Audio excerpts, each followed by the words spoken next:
Donc aujourd'hui, Camille et moi allons parler des didascalies. Premièrement, c'est quoi une didascalie? Ce sont les indications de mise en scène et de jeu des acteurs. Il y a plusieurs types de didascalies, dont les didascalies initiales et les didascalies intégrées au dialogue. Les didascalies initiales donnent des indications sur le lieu, l'organisation de l'espace scénique, le temps de l'action et les personnages qui participent à la pièce.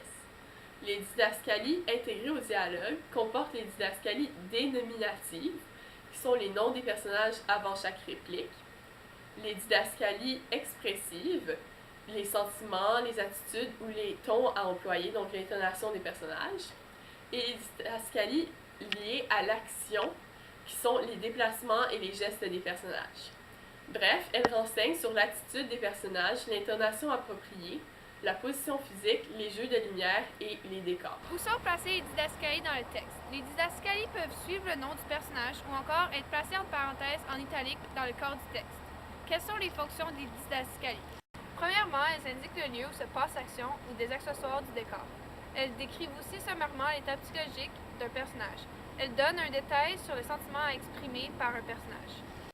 Elles décrivent la réaction d'un personnage, informent sur le ton à employer, précisent la gestuelle d'un personnage, spécifient les déplacements d'un personnage et présentent une situation ou une action non soutenue par une parole. Les didascalies s'agissent donc de consignes qui ne sont pas dites dans le texte.